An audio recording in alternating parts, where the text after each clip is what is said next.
In the ready room at Incirlik Air Base, a female fighter pilot was about to face the ultimate test of her career. What started as a routine mission briefing took a shocking turn when they came face to face with a suicide rescue operation behind enemy lines. Captain Nora Hayes wasn't your typical squadron pilot. For years, she had spent her life fighting for respect in a male-dominated military aviation world, known for her precision flying and unshakable determination under pressure.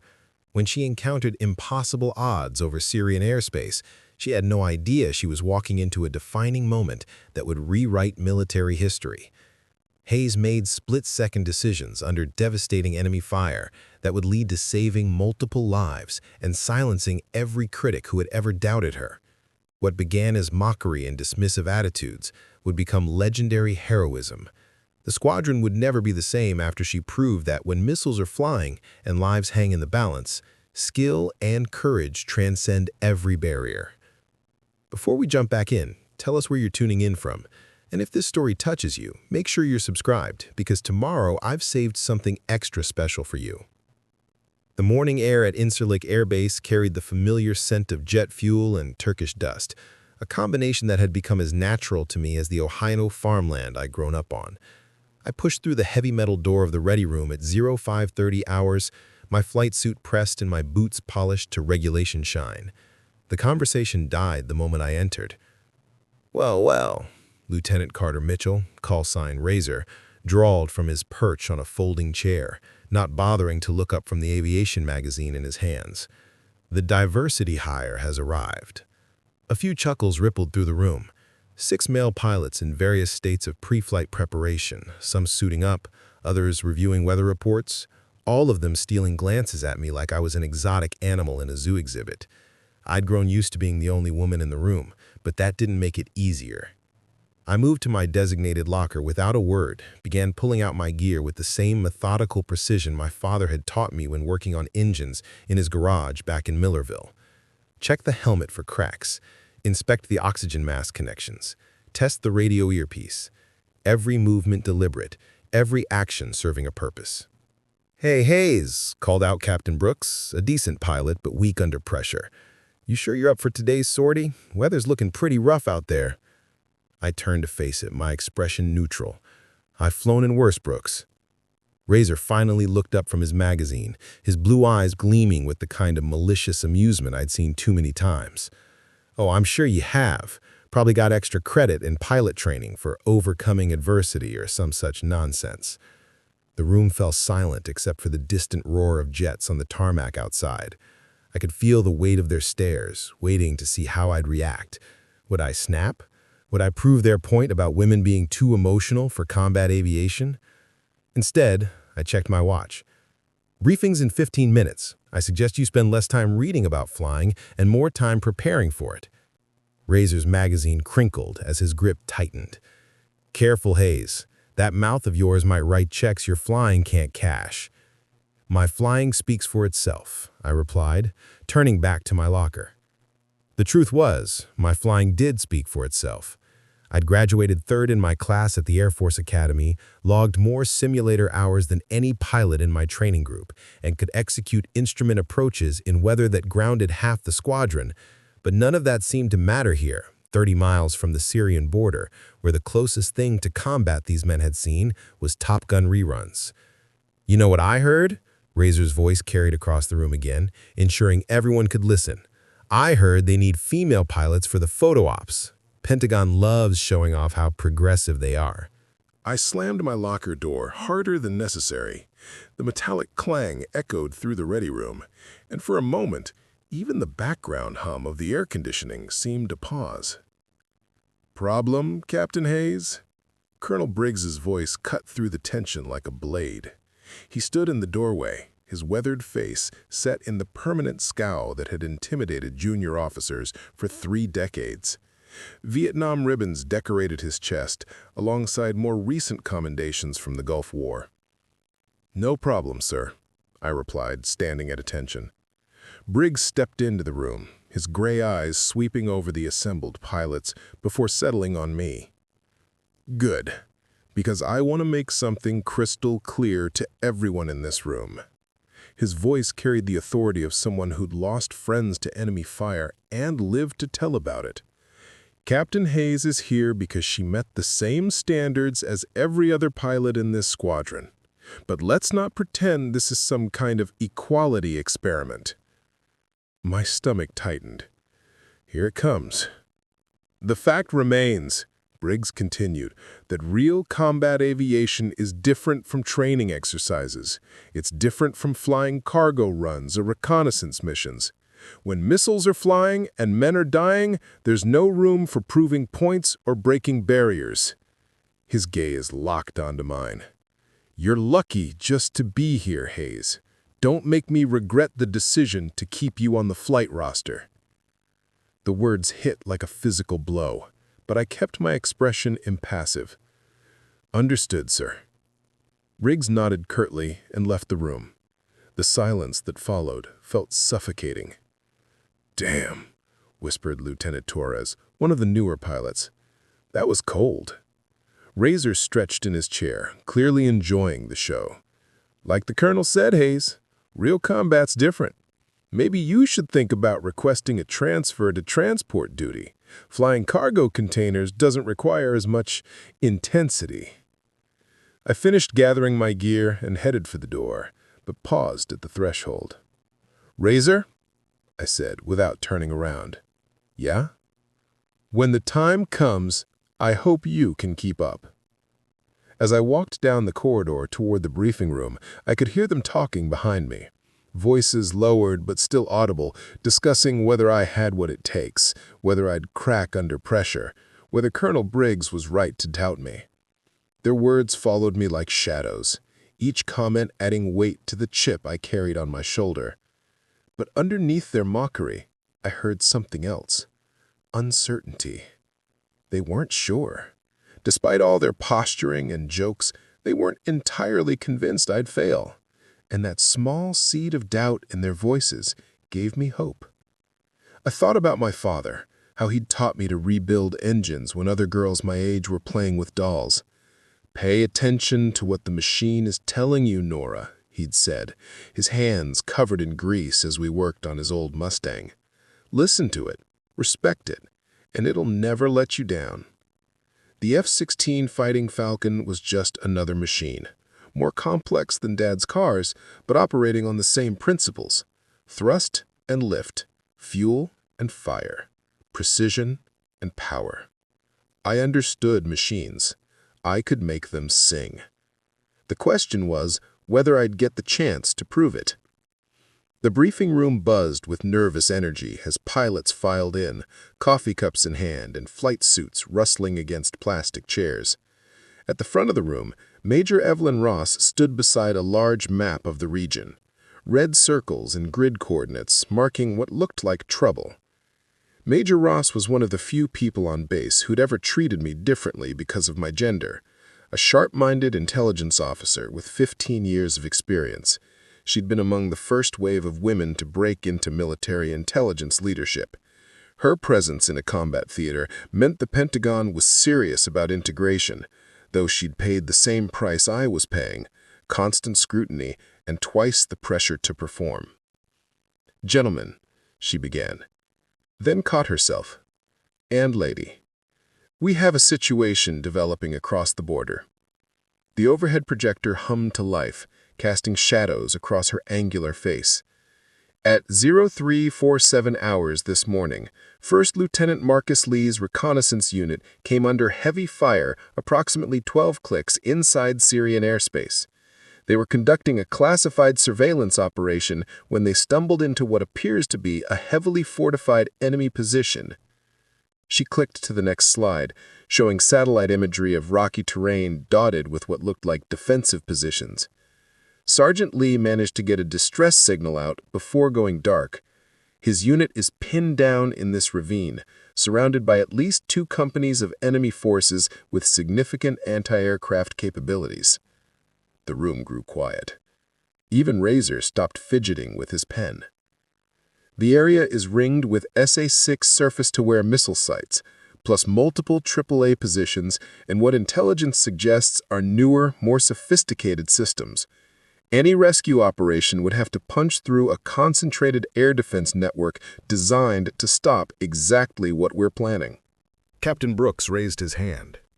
"Ma'am, what's the window? How long can they hold out?" "Best estimate? 6 to 8 hours before their position becomes untenable. After that," she didn't need to finish. Colonel Briggs stood from his chair in the back of the room, his presence immediately commanding attention. "Major Ross has presented the tactical situation.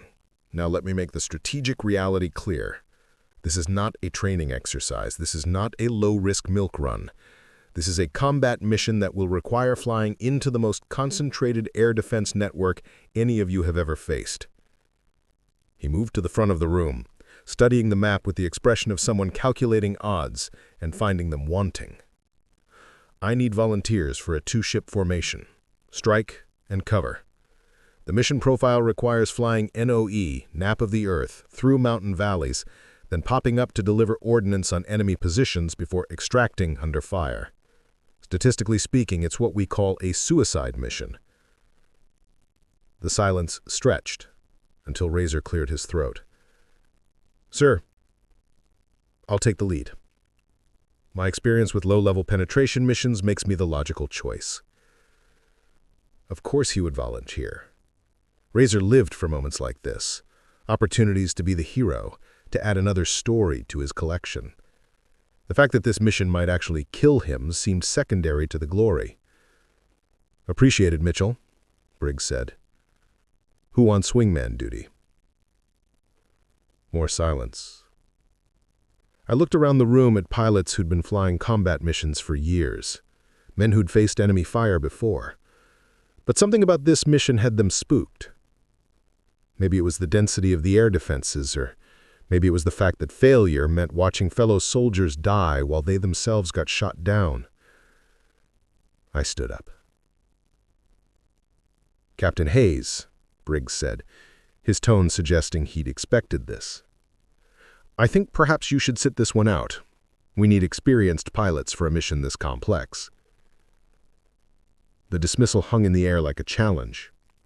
Around the room I could see pilots avoiding eye contact, some relieved they wouldn't have to volunteer, others probably agreeing with Briggs that I didn't belong on a mission like this. "With respect, sir," I said, keeping my voice level, "I've logged more hours in mountain terrain than anyone else in this squadron. My experience with precision navigation in hostile environments makes me qualified for this mission." It was true. During training, I'd specialized in low-level flying through mountainous regions, becoming expert at using terrain to mask aircraft signatures. While other pilots preferred high-altitude approaches, I'd learned to love the deck, skimming valleys and ridgelines with precision that bordered on artistry. Razor laughed. "Come on, Hayes. This isn't about navigation skills. This is about combat, real combat. When the missiles start flying and people are shooting at you, it's different than anything you've experienced." "How would you know what I've experienced?" I asked, turning to face him. "And how much real combat have you seen, Mitchell? Because the last time I checked, your mission log shows mostly reconnaissance flights and training exercises." His face flushed red. "That's different. I'm what? Male?" The words came out sharper than I intended, but I was tired of dancing around the real issue. "Is that what makes you more qualified to risk your life saving those soldiers?" Major Ross stepped forward before the situation could escalate further. "If I may," she said diplomatically, "Captain Hayes has point-to-point navigation skills that could prove valuable in this terrain. The mission requires threading through multiple valleys to avoid radar coverage. Her precision flying could make the difference between success and failure." I shot her a grateful look. It was a small gesture of support, but it meant everything coming from someone who understood the challenges I faced. Colonel Briggs studied me for a long moment, his weathered face giving away nothing of his thoughts. "This isn't about equality, Hayes. This isn't about proving a point. If you volunteer for this mission, you're volunteering to possibly die for those soldiers. Are you prepared for that reality?" "Yes, sir." I replied without hesitation. "Those soldiers are counting on us. Their lives matter more than proving points or avoiding risks." Something flickered in Briggs's eyes. Respect, maybe? Or simply recognition of an honest answer. "Very well." Mitchell takes lead. Hayes flies wingman. Major Ross will provide detailed intelligence briefing in 30 minutes. Dismissed. As pilots filed out of the room, Razor approached me, his earlier hostility replaced by something more complex. "Hayes, I want you to understand something. When we're out there, when the shooting starts, I can't be worrying about whether my wingman can handle the pressure. I need to know you'll be there." "I'll be there." He nodded, but I could see the doubt in his eyes. "We'll see." After he left, Major Ross gathered her materials while I studied the mission map more closely. The route was incredibly complex, multiple course changes, altitude variations designed to exploit gaps in radar coverage, precise timing required to coordinate with ground forces. "Captain," Major Ross said quietly, making sure we were alone, "I want you to know that recommending you wasn't about politics or solidarity. Your skills genuinely make you the right choice for this mission." "Thank you, ma'am." She paused, then lowered her voice further. "But understand that everyone will be watching. If this mission succeeds, you'll get some of the credit. If it fails..." She didn't need to finish that sentence either. As I left the briefing room, I thought about those soldiers pinned down in Syrian territory. Sergeant Lee and his men waiting for help that might not come, counting on pilots they'd never met to risk everything for strangers. The weight of that responsibility settled on my shoulders like a familiar burden. I'd volunteered for this mission not to prove anything to Razor or Colonel Briggs or anyone else. I'd volunteered because it was the right thing to do, because those soldiers deserved every chance we could give them, and because sometimes being the only woman in the room meant being the only one willing to step up when it mattered most. Now, I had to make sure I could deliver on that promise. The hangar smelled like hydraulic fluid and possibility. My F-16, tail number 847, sat in her maintenance bay like a caged predator, sleek and dangerous and absolutely beautiful.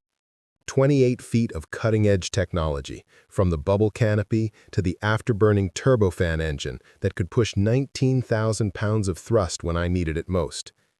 I approached her with the reverence my father had taught me to show any machine that held your life in its hands. "Morning, girl," I whispered, running my hand along the fuselage. "Ready to go dancing?" The ground crew had done their job. She was fueled, armed, and theoretically ready for combat. But I'd learned long ago never to trust anyone else's definition of ready. I began my pre-flight inspection at the nose, checking every panel, every rivet, every surface that would matter when missiles started flying. "Talking to your airplane again, Hayes?" Sergeant Collins emerged from beneath the wing, wiping his hands on an oily rag. He was one of the good ones, a 30-year veteran who judged pilots by their competence, not their chromosomes. "She likes the attention," I replied, running my fingers along the leading edge of the wing. "How's she looking today?" "Clean as a whistle, fresh oil, all systems green. Though," he hesitated, glancing around to make sure no one else was listening, "might want to double-check the INS alignment. Kid working the night shift is new, might have rushed the procedure." I nodded my thanks. The inertial navigation system was critical for the kind of precision flying this mission required. A small error in alignment could mean the difference between threading through mountain valleys and flying into a cliff face. I climbed the crew ladder to examine the cockpit, settling into the ejection seat that had been custom-fitted to my smaller frame. Most F-16s were designed for male pilots, and the modifications necessary to accommodate women had been a source of ongoing controversy. Critics claimed it compromised the aircraft's capability. I knew better. The instrument panel spread before me like a familiar symphony: altimeter, airspeed indicator, radar scope, weapons displays, engine gauges. Each dial and switch had been memorized until checking them became as natural as breathing. I began the internal systems check, testing radios, navigation equipment, and weapon systems. That's when I found it. The number 2 hydraulic pressure reading was slightly low, not enough to ground the aircraft, but enough to cause problems if the system came under stress during violent maneuvering, the kind of violent maneuvering I'd likely need when dodging surface-to-air missiles. "Collins," I called down to the sergeant. "I need you to look at something." He climbed up, squinted at the gauge, and whistled low. "Hell, that's borderline. Probably fine for normal operations, but if you're planning what I think you're planning, can we fix it? Give me 20 minutes and a couple parts from the supply room, but Hayes..." He looked uncomfortable. "Colonel Briggs is already breathing down my neck about launch schedules. He finds out we're delaying for a marginal hydraulic reading, he's going to be pissed." I thought about it. The safe choice would be to accept the risk, trust that the system would hold together. The smart choice was to fix the problem now before it became a fatal mistake at 500 feet and 600 knots. "Fix it," I said. "I'll handle the colonel." While Collins worked, I reviewed the mission profile one more time, memorizing waypoints and timing requirements. The route would take us through 4 different valleys, each offering concealment from enemy radar, but requiring precise navigation to avoid terrain. Any mistake would either expose us to missiles or turn us into smoking craters. "Captain Hayes?" Major Ross's voice came from behind me. She approached, carrying a manila folder and wearing the expression of someone with important information. "Ma'am?" She glanced around the hangar, then moved closer to ensure our conversation remained private. "I have something that might help with your mission. Intelligence gathered some additional information about the enemy air defense network." She opened the folder, revealing satellite photographs and technical diagrams. These SA-6 sites aren't randomly placed. There's a specific pattern to their positioning, designed to create overlapping fields of fire. But patterns have gaps. She pointed to a narrow corridor between mountain ridges. "If you approach from the southwest instead of due east, there's a window, maybe 30 seconds, where you'll be below their radar horizon. It's risky because it requires flying through some very narrow terrain, but it could get you in undetected." I studied the photographs, calculating angles and distances. The route she was suggesting was incredibly dangerous, threading between peaks with less than 100 feet of clearance on either side. But it would cut several minutes off our approach time and reduce our exposure to enemy defenses. "Why are you telling me this?" I asked. Major Ross smiled grimly. "Because those soldiers down there deserve every advantage we can give them. And because I know you have the skills to pull it off." She gathered her materials and prepared to leave, then paused. "Captain, there's something else you should know. This mission is being watched at the highest levels. Pentagon brass, NATO commanders, everyone's waiting to see how it turns out." "No pressure, right?" "Exactly. But Hayes, if you succeed, it could change things, for all of us." After she left, I continued my preparation, reviewing emergency procedures and calculating fuel requirements. The hydraulic repair was taking longer than expected, and I could see other pilots beginning their own pre-flight routines. Time was becoming a factor. "Done," Collins announced, climbing down from underneath the aircraft. "Pressure's back to normal. She'll hold together."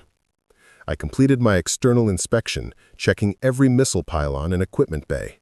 The F-16 carried a mix of air-to-ground ordnance for the ground strike mission and air-to-air missiles for self-defense. Each weapon had been selected specifically for this mission, balanced against fuel requirements and performance limitations. As I strapped myself into the cockpit for final systems checks, I thought about my father again. He'd taught me that every machine had a personality, a particular way it wanted to be operated. "Listen to what it's telling you," he'd always said. "Trust your instincts, but verify everything." The F-16's engine spun up with a rising whine that vibrated through the airframe. Oil pressure, hydraulic pressure, electrical systems, all green. The heads-up display flickered to life, showing navigation data and weapon status. Everything was exactly as it should be. Razor's voice crackled over the radio. "Viper 2-7, you about ready over there? We're burning daylight." I keyed the mic. 2 minutes lead, just finishing up." "Roger that. Remember, I'm calling the shots out there. You stick to my wing and follow my lead. Copy. But as I completed my final preparations, I couldn't shake the feeling that this mission would require more than following orders. The intelligence Major Ross had shared, the route through the mountains, the split-second timing required to avoid enemy defenses, all of it suggested that success would depend on improvisation as much as procedure. I thought about those soldiers waiting in Syrian territory, Sergeant Lee and his men, pinned down and running out of time. They were counting on us, counting on me, to bring them home alive. The engine reached full power, and I could feel the aircraft's eagerness to fly. She was ready. The question was whether I was ready to prove that all the training, all the preparation, all the belief in myself was justified. Outside the hangar, dawn was breaking over the Turkish landscape.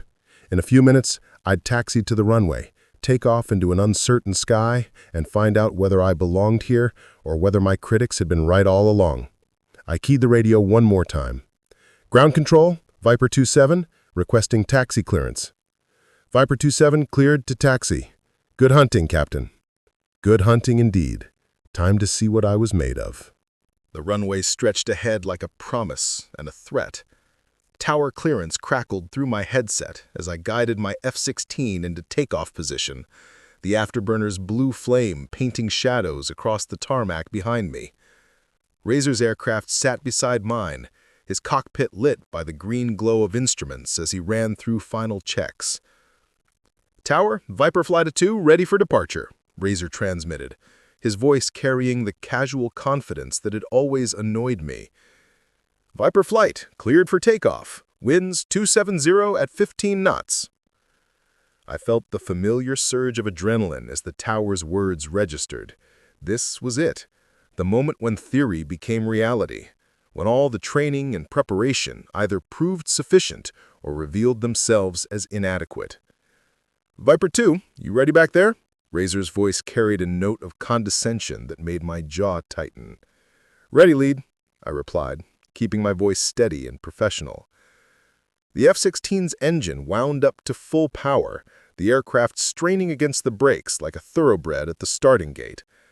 I released the brakes and felt 20,000 pounds of American engineering accelerate down the runway with breathtaking violence.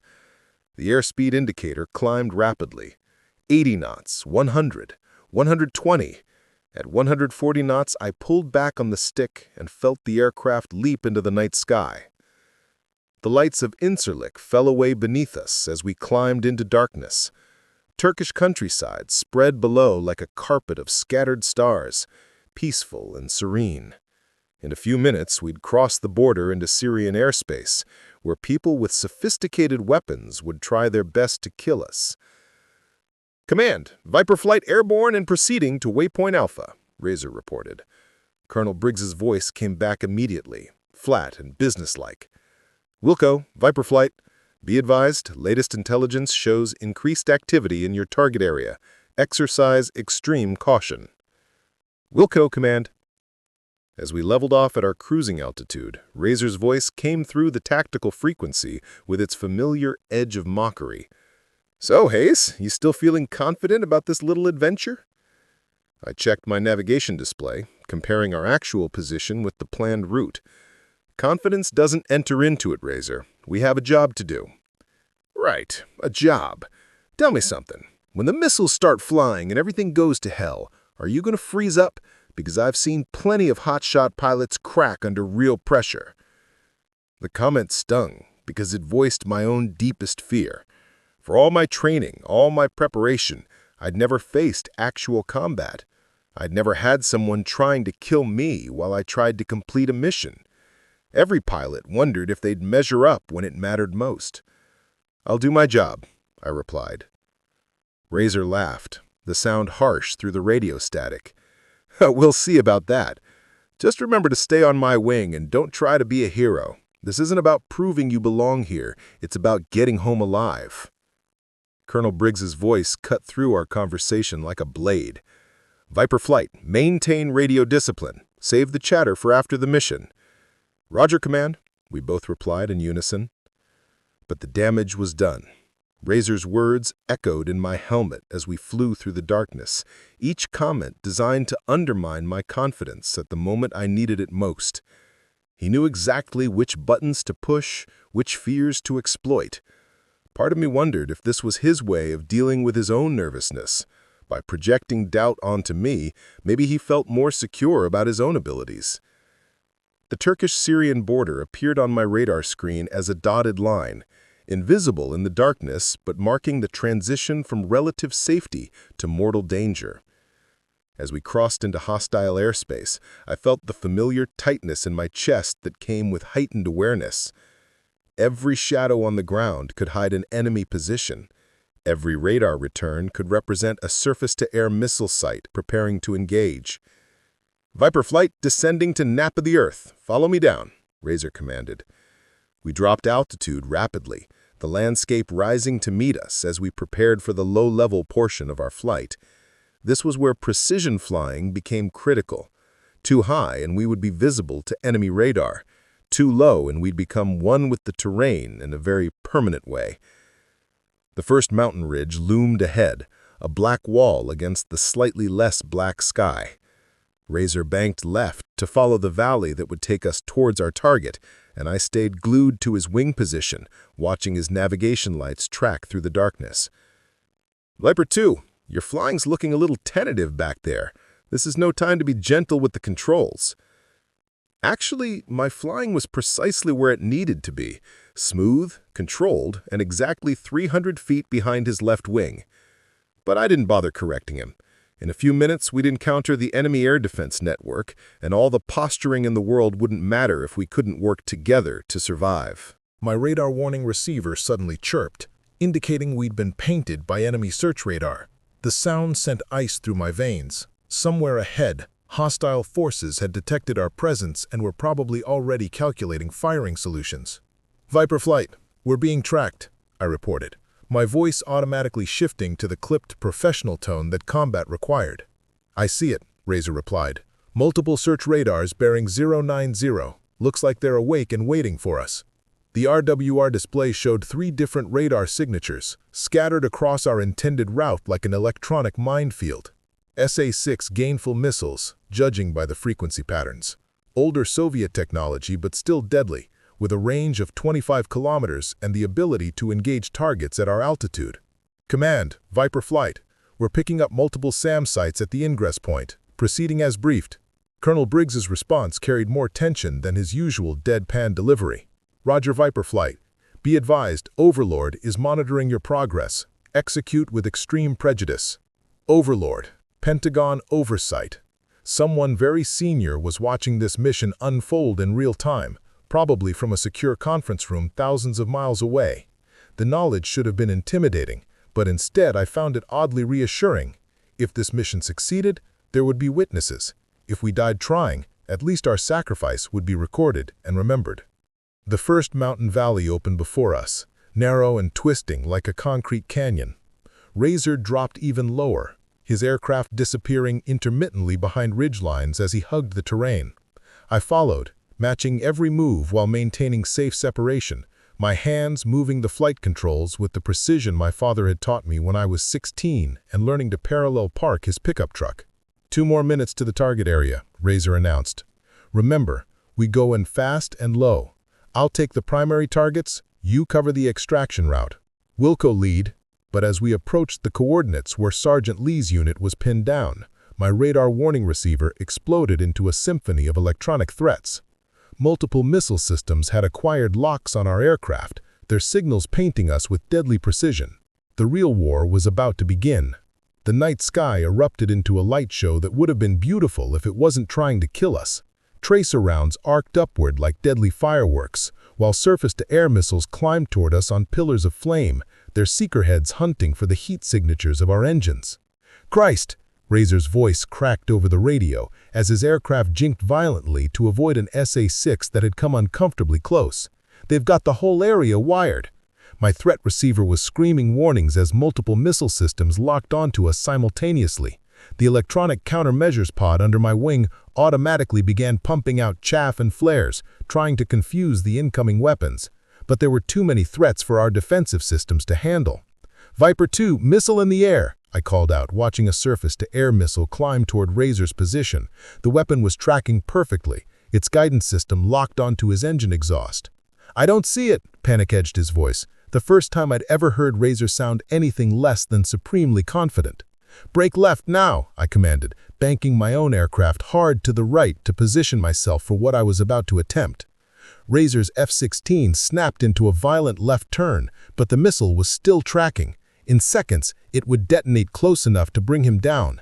Without thinking, I rolled inverted and pulled my aircraft directly between the missile and Razor's jet, activating my electronic countermeasures at full power.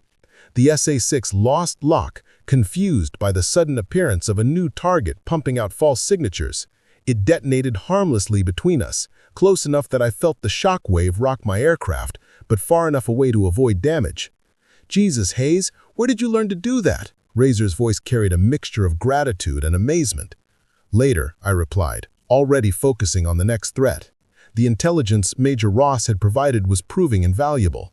The narrow corridor she had identified was exactly where she had said it would be, a gap in the radar coverage that allowed us to approach the target area from an unexpected direction. But we still had to get there alive. "Follow my lead," I told Razor, taking the tactical initiative for the first time in our partnership. "I've got a route that should minimize our exposure." I banked left into the mountain valley Ross had shown me on the satellite photographs. The terrain was even more challenging than the pictures had suggested. Rock walls rising on both sides with less than 100 feet of clearance, requiring constant course corrections to avoid disaster. "Hayes, this is suicide," Razor protested as he followed me into the narrow canyon. "We're trapped in here if they spot us." "Trust me," I said, threading between two rock spires that seemed to reach out like grasping fingers. The F-16 responded to my inputs with precision, following the contours of the valley floor as we raced toward our objective. Behind us, the missile sites continued firing into empty air, their radar systems unable to track us through the terrain masking. We were flying below their coverage now, invisible to their sensors, but completely dependent on visual navigation in terrain that could kill us as easily as enemy action. "Damn," Razor breathed as we emerged from the valley exactly where Ross had predicted. "How did you know that route existed?" "Good intelligence and better preparation," I replied, but there wasn't time to elaborate. Ahead of us, muzzle flashes on the ground indicated where Sergeant Lee's unit was engaged in a desperate firefight with enemy forces. The tactical situation was exactly as briefed. Friendly forces pinned down in a rocky depression while enemy troops advanced from 3 directions. Without immediate air support, the outcome was inevitable. "Viper Flight, this is Lightning 6, a voice crackled through the radio, thick with stress and exhaustion. "Thank God you're here. We've got enemy forces closing from the north, east, and west. We need immediate suppression of those positions." Lightning 6, Sergeant Marcus Lee, the man whose life, along with his soldiers, depended on what we did in the next few minutes. "Lightning 6, Viper Flight, we see your position. Keep your heads down, we're coming in hot." The enemy positions were clearly visible from our altitude, muzzle flashes and movement that stood out against the rocky terrain like beacons. But effectively engaging them would require dropping down into the envelope of small arms fire, close enough that a lucky shot could bring down a multi-million-dollar fighter aircraft. "I'll take the northern positions," Razor announced, already lining up for his attack run. "You hit the eastern group."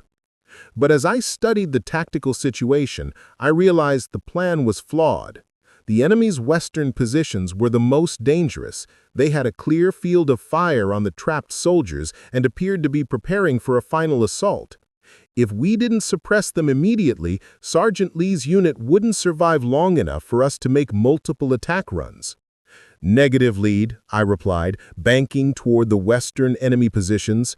"I'm taking the west side. They're the immediate threat." "Hayes, stick to the plan," Razor ordered, his voice sharp with authority. "I'm flight lead on this mission." "And I'm the pilot with the best angle on the primary threat," I shot back, already committed to my attack dive. The rocky ground rushed up to meet me as I descended below the safety of altitude, trading height for the precision needed to distinguish between friendly and enemy forces. The western enemy position resolved into individual soldiers and weapons emplacements as I lined up for my first pass. My aircraft shuddered as small arms fire peppered the airframe, but the F-16's armored cockpit protected me from the worst of it. I squeezed the trigger, sending 20mm cannon rounds into the enemy position with surgical precision. Explosions blossomed among the rocks as my ordnance found its mark. Lightning 6, Viper 2, western position suppressed. Can you move from your current location? Negative, Viper 2, Lee's voice was strained. Still taking fire from the north and east. We're pinned down tight. I pulled out of my dive and immediately set up for another attack run, this time targeting the eastern positions that Razor was supposed to be handling. His F-16 was visible in the distance, but he seemed to be having difficulty identifying targets in the darkness. "Hayes, what's your status?" I called. "I can't get a clear shot," he replied, frustration evident in his voice. "Too much terrain masking. I can't tell friendlies from hostiles." It was a common problem in close air support missions. The very terrain that provided cover for ground forces also made it almost impossible to distinguish between friendly and enemy troops from altitude. But those soldiers were running out of time, and someone had to take the risk. "I'm going in again," I announced, rolling into another attack dive. "Hayes, negative!" Colonel Briggs' voice cut through the tactical frequency. "You're below minimum safe altitude. Climb to engagement height and reassess." I ignored the order. Sometimes regulations had to take second place to reality, and the reality was that 6 American soldiers would die if I followed proper procedures. The eastern enemy position was harder to attack because of the terrain, but I'd spent countless hours in the simulator practicing exactly this kind of precision flying. I dropped even lower, skimming the rocks at a height that would have been suicidal for most pilots, and delivered my ordnance with the kind of accuracy that comes from obsessive training and natural talent. "Lightning 6, eastern positions neutralized," I reported, pulling up sharply to avoid the rising terrain ahead. "Viper 2, I don't know who you are, but you just saved our lives." Lee's voice carried relief and gratitude in equal measure. "We're mobile again. Can you cover our extraction to the pickup zone?" "Roger, Lightning 6. We'll escort you out." As Lee's unit began moving toward their extraction point, I realized that Razor had gone silent on the radio. I looked around the sky, trying to locate his aircraft, and finally spotted him several kilometers away, flying in wide circles at a safe altitude. "Razor, where are you?" I called. "Maintaining overwatch," he replied, but his voice lacked its usual confidence. "Someone needs to watch for enemy reinforcements." It was a reasonable tactical decision, but it meant that the burden of close air support had fallen entirely on me. As Sergeant Lee's soldiers moved across the rocky terrain toward their extraction point, enemy forces began repositioning to intercept them. "Lightning 6, you've got movement to your southwest," I warned. "Looks like a squad-size element trying to flank your route." "Copy, Viper 2. Can you do something about that?" I was already rolling into another attack dive before he finished the question. The enemy soldiers were moving across open ground, clearly visible against the lighter-colored rock. My cannon fire caught them in the open, eliminating the threat before they could reach firing positions. "Lightning 6, threat neutralized. Continue your movement." "Viper 2, you're an angel. We're almost to the pickup zone." But as I climbed away from my latest attack run, my threat warning receiver suddenly came alive with new contacts. Enemy reinforcements were arriving, not just ground forces, but aircraft. My radar painted 2 fast-moving contacts approaching from the east. Fighter aircraft scrambled to intercept us.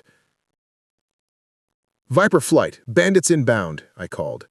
2 contacts, bearing 0900, closing fast." Razor's reply was immediate and panicked. "I see them. Viper 2, we need to get out of here now." But Sergeant Lee's unit was still moving toward the extraction point, still vulnerable to ground fire if we abandoned them. The enemy fighters were closing rapidly, Probably MiG-29s, judging by their speed and radar signatures. For a moment, duty and survival warred in my mind. The smart thing to do was climb to altitude and prepare for air-to-air combat.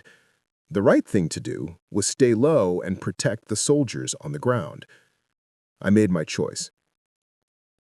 "Lightning 6, how much longer to the pickup zone?" I called, keeping my aircraft low despite the approaching enemy fighters. 2 minutes, Viper 2, just give us 2 more minutes." 2 minutes might as well have been 2 hours with enemy MiGs bearing down on us. I could see them now on my radar scope, still several kilometers away but closing at high speed. In moments, they'd be within missile range. "Razor, we have to climb." Razor's voice carried genuine fear now. "Those bandits will eat us alive down here." He was right from a tactical standpoint. Air-to-air combat required altitude and energy, room to maneuver and evade incoming missiles. Staying at low level with enemy fighters approaching was exactly what they taught you never to do in flight school. But those soldiers on the ground weren't abstractions on a tactical display. They were real people who'd already endured hours of combat, who'd watched their friends die, who'd called for help and received it. Abandoning them now would mean condemning them to death or capture. "Razor, maintain low altitude and continue covering the ground forces. I'll handle the bandits." "Are you insane? There are 2 of them." "Then stay with the soldiers. Someone needs to protect them." I pulled into a climbing turn, gaining altitude and speed as the enemy fighters approached. The MiG-29s were visible now as dark shapes against the slightly lighter sky, their navigation lights strobing as they closed for the attack. My radar warning receiver screamed as the lead MiG locked onto my aircraft with his fire control radar. In seconds, he'd be launching missiles, and I'd be fighting for my life against 2 experienced pilots in aircraft designed specifically for air-to-air combat. The first missile launched with a brilliant flash, its solid fuel motor accelerating it to several times the speed of sound in seconds. I waited until the last possible moment, then broke hard left while deploying chaff and flares, feeling the G-forces crush me into my seat as the F-16 changed direction violently. The missile lost lock and detonated harmlessly behind me, but the second MiG was already maneuvering for a shot. I rolled inverted and pulled the aircraft into a vertical dive, using gravity to build energy for the fight ahead. "Viper 2, what's your status?" Razor called, his voice tight with tension.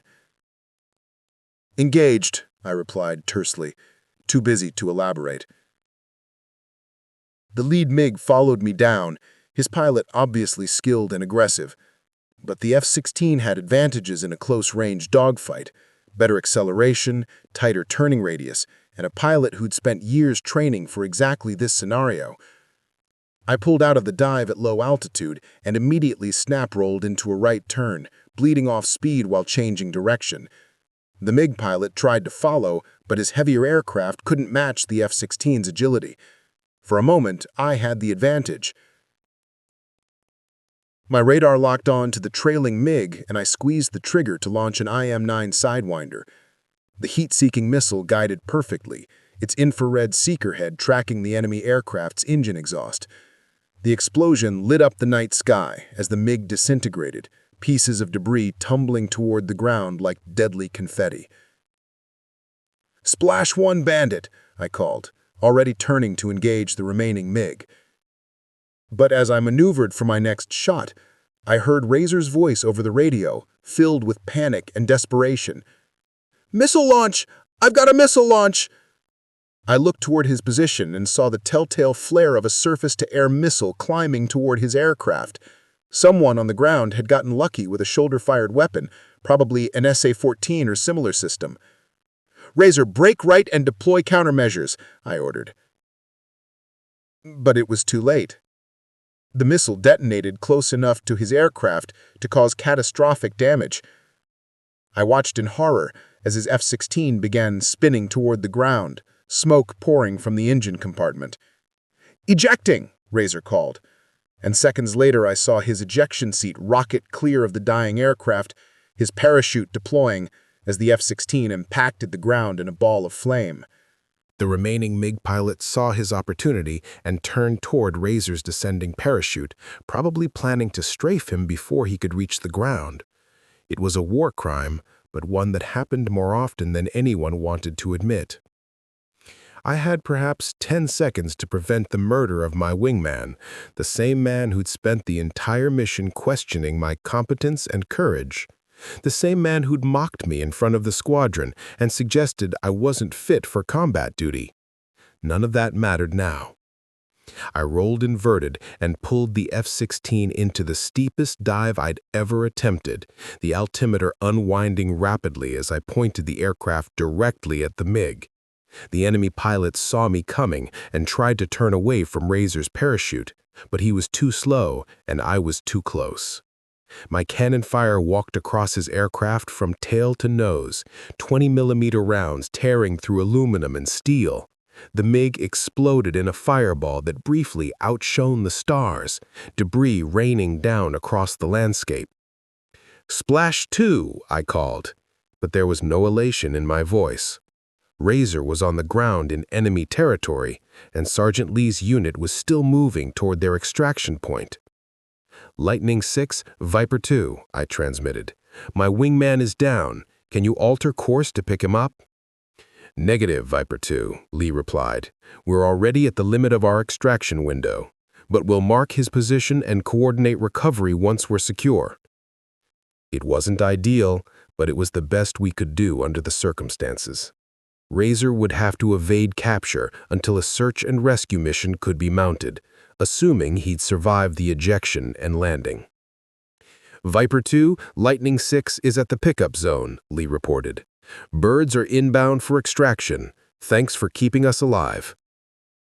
As I climbed to a safer altitude and began the long flight back to base, I thought about everything that had happened in the past hour.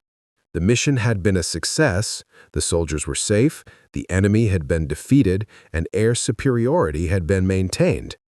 But it had come at the cost of Razor's aircraft and possibly his life. More importantly, it had cost me any illusions about what combat really meant. It wasn't about proving yourself or earning respect from skeptical colleagues.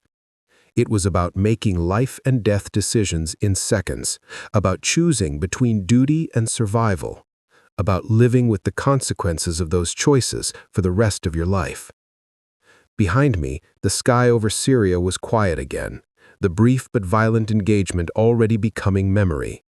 Ahead lay the long flight home and the inevitable debriefing, where every decision I'd made would be analyzed and questioned.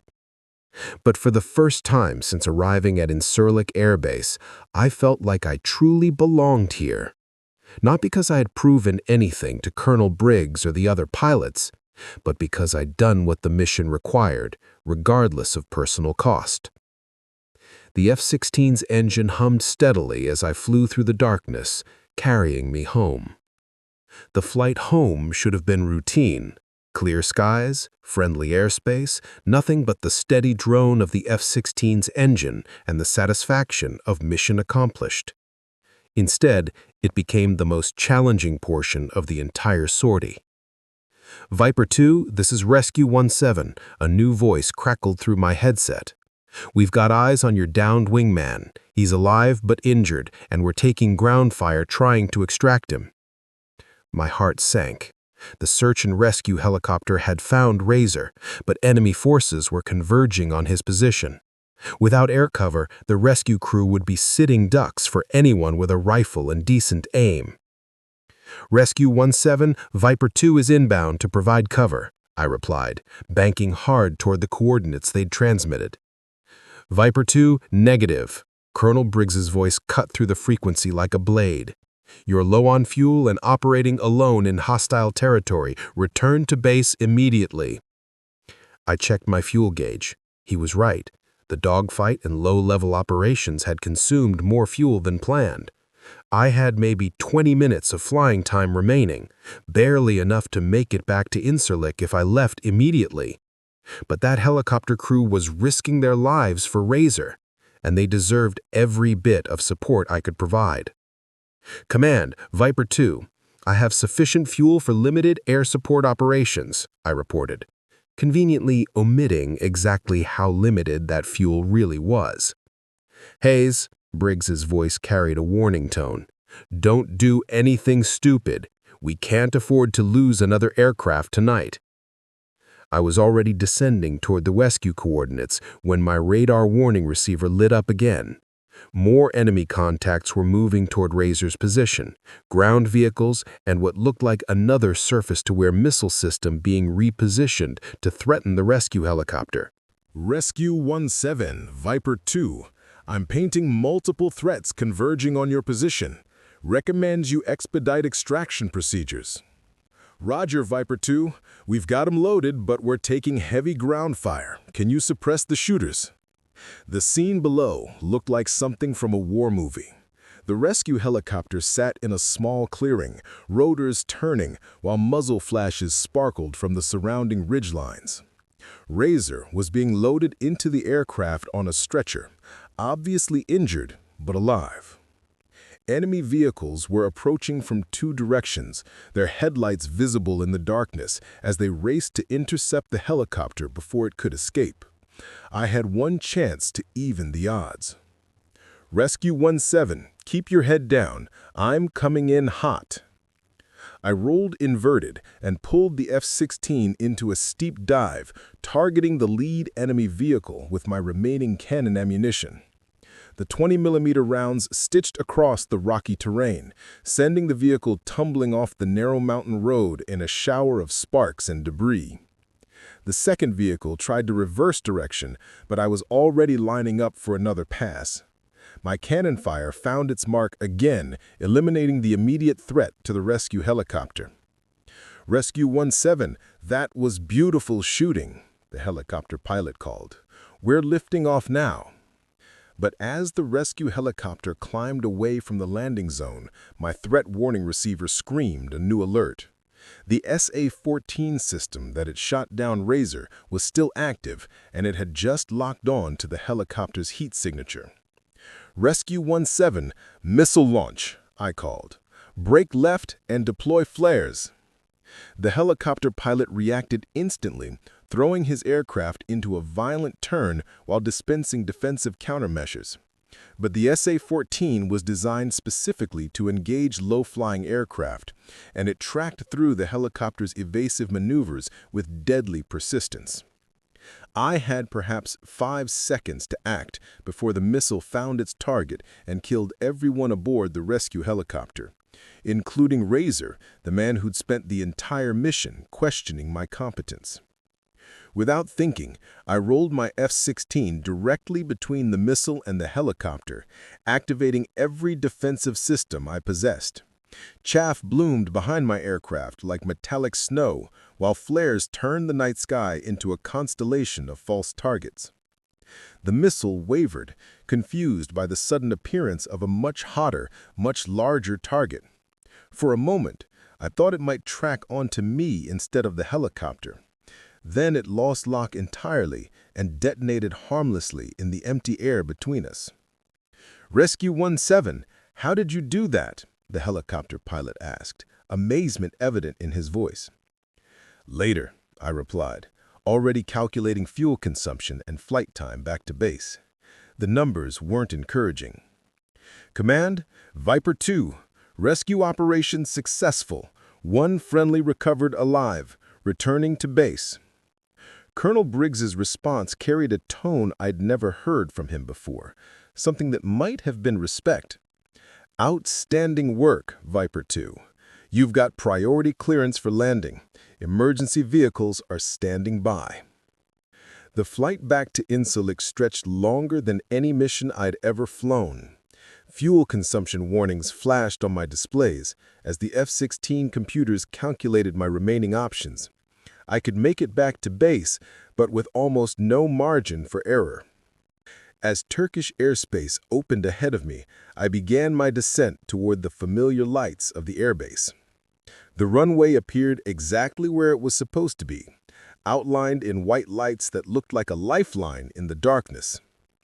Tower, Viper 27, requesting emergency priority landing. Single ship, low fuel state. Viper 27, cleared to land runway 27. Emergency vehicles are in position. Welcome home, Captain.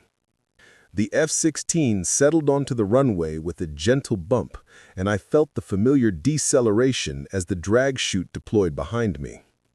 After 6 hours of tension, combat, and life-or-death decisions, I was finally back on friendly territory. As I taxied toward the parking area, I could see ground crews and maintenance personnel gathered on the tarmac. Word of the mission had obviously spread, and everyone wanted to see the aircraft that had flown into the heart of enemy territory and lived to tell about it. I shut down the engine and sat in the cockpit for a moment, letting the silence wash over me. The heads-up display went dark, the instrument panel powered down, and suddenly I was alone with my thoughts and the magnitude of what had just happened. 3 hours ago, I was the outsider in the squadron, the token woman pilot that nobody expected to measure up under pressure. Now, I was the pilot who had saved both the mission and her wingman, who'd proven that gender had nothing to do with courage or competence. The canopy opened with a pneumatic hiss, and I climbed down from the cockpit on unsteady legs. The ground seemed to move beneath my feet after hours of high-G maneuvering, but I managed to stay upright as Colonel Briggs approached. His expression was unreadable in the harsh tarmac lighting, but something in his posture had changed. The dismissive authority was gone, replaced by something that looked almost like deference. "Hell of a job tonight, Hayes," he said quietly. Hell of a job. The squadron ready room felt different when I entered 3 hours later. The same fluorescent lights, the same metal folding chairs, the same aviation posters on the walls, but something fundamental had changed in the way people looked at me. The debriefing had been thorough and professional. Every aspect of the mission was analyzed, from the initial penetration of enemy airspace to the final rescue operation. Intelligence officers took notes, while senior commanders asked detailed questions about tactics, enemy capabilities, and lessons learned. Through it all, I'd maintained the same calm professionalism that had carried me through the mission itself. Yes, I'd disobeyed orders by staying at low altitude during the close air support phase. Yes, I'd exceeded safe fuel margins during the rescue operation. Yes, I'd taken tactical command when the situation demanded it. Each decision had been necessary and correct, and the results spoke for themselves. 6 soldiers rescued, 2 enemy aircraft destroyed, 1 friendly pilot recovered alive. Now, in the relative quiet of the ready room, the other pilots were beginning to process what had actually happened out there. Captain Brooks sat in his usual chair, staring at nothing in particular. Lieutenant Torres kept glancing at me like I'd grown wings. Even the maintenance crews seemed to treat me with a new level of respect. The door opened, and Razor limped in on crutches, his left leg in a cast from ankle to knee. His flight suit had been replaced by hospital scrubs, and a bandage covered a cut on his forehead. But he was alive and mobile, better than anyone had expected. The room fell silent as he made his way across the floor, the tap-tap of his crutches echoing off the concrete walls. Every pilot in the squadron knew what had happened out there, knew that he owed his life to the woman he'd spent months mocking and dismissing. He stopped in front of my chair and stood there for a moment, meeting my eyes with an expression I'd never seen from him before. Genuine humility mixed with something that might have been shame. "Hayes," he said, his voice carrying none of its usual swagger, "I owe you." "You don't owe me anything, Razor. It's what any pilot would have done." He shook his head. "No, it's not, and we both know it." He paused, seeming to struggle with words that didn't come naturally. "I was wrong about you. Dead wrong. And I nearly got both of us killed because of it." The admission hung in the air between us, witnessed by every pilot in the squadron. This was Razor, Lieutenant Carter Mitchell, son of a decorated general, golden boy of military aviation, publicly acknowledging that he'd misjudged the woman he'd spent months belittling. "You saved my life twice out there. Once when that SA-6 had me locked up, and again when that MiG tried to strafe my chute. You could have let me hang, and nobody would have blamed you. Instead, you risked everything to bring me home." I stood up, meeting his gaze directly. "Those soldiers were counting on us, and you were part of my flight. That's the only calculation that mattered." Razor extended his hand, and I took it. His grip was firm and steady, the handshake of one professional acknowledging another. "If I ever fly with you again, I'll consider it an honor." Around the room, other pilots were nodding agreement. The invisible barrier that had separated me from the squadron since my arrival had finally been broken, not by regulations or diversity initiatives, but by combat performance under impossible odds. Colonel Briggs entered the room carrying a manila folder and wearing the expression of a man who'd spent several hours on the phone with very senior people. He looked around the assembled pilots, his gaze lingering on me for a moment longer than the others. "Ladies and gentlemen," he began, then caught himself. "Lady and gentlemen. I've just completed my after-action report to 7th Air Force Headquarters. The mission has been classified as a complete success with exceptional performance noted throughout." He opened the folder and consulted the papers inside. "Who can fly like that and make decisions like that under pressure deserves to be leading missions, not following them." The room erupted in applause, not the polite clapping of military courtesy, but genuine appreciation from pilots who understood exactly what those recommendations meant. In the space of one mission, I'd gone from squadron outsider to respected leader. As the applause died down, Briggs approached me directly. "Hayes, I owe you an apology. I let my preconceptions cloud my judgment about your capabilities. Tonight, you proved that skill and courage have nothing to do with gender and everything to do with character." "Thank you, sir," I replied, "but I was just doing my job." He smiled, the first genuine smile I'd ever seen from him. "No, Captain, you were doing everyone's job and doing it better than anyone had a right to expect. The Air Force needs more pilots like you, not fewer."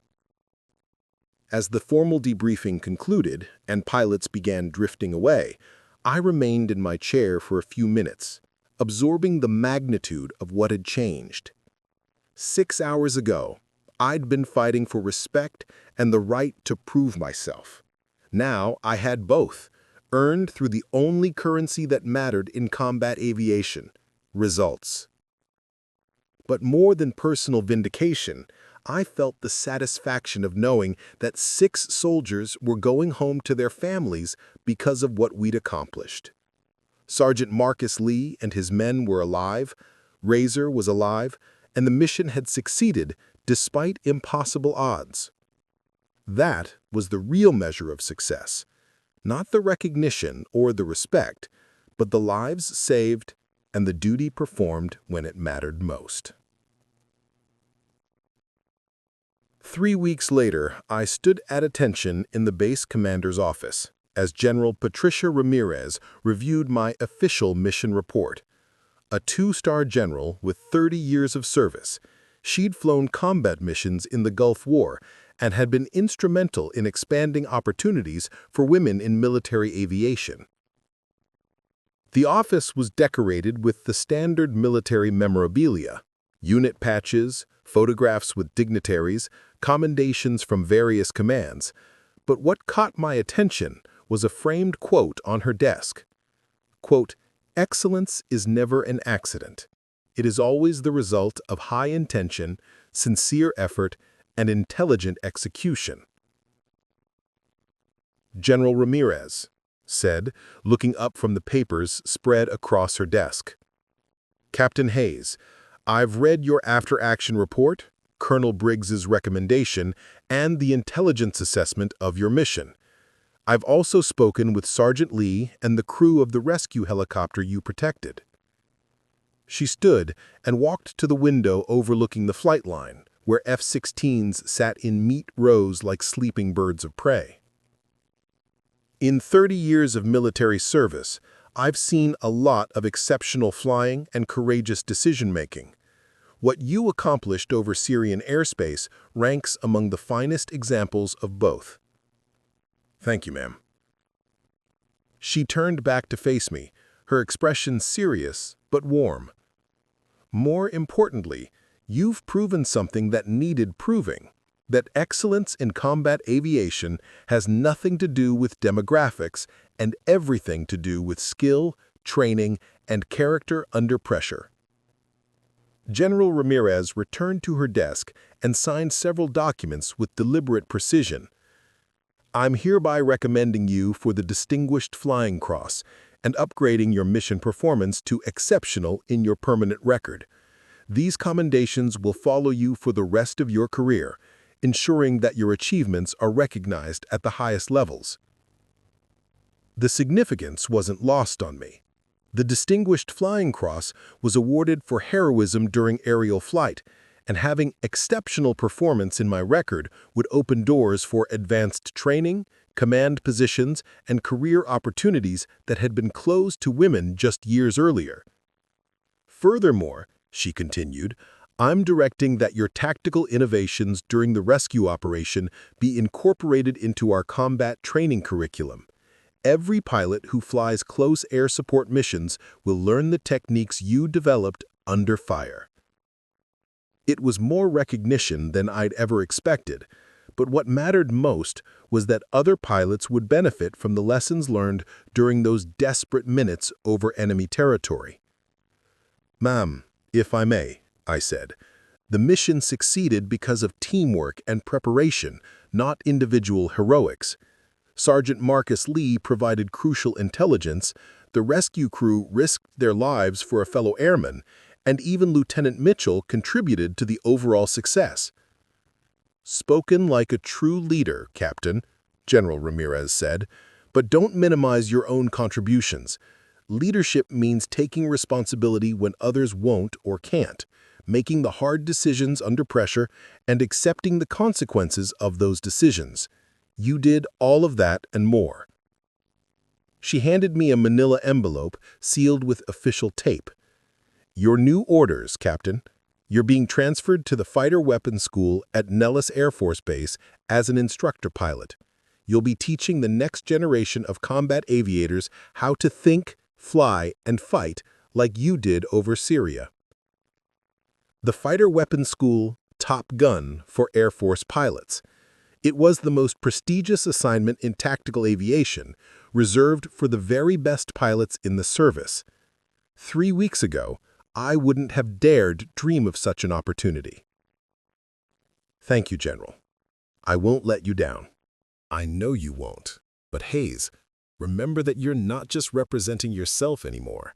Every woman who wants to fly combat missions will be judged, in part, by your performance.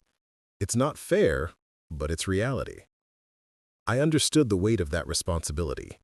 I'd proven that women could excel in combat aviation, but that proof would mean nothing if I failed to maintain the standards I'd established.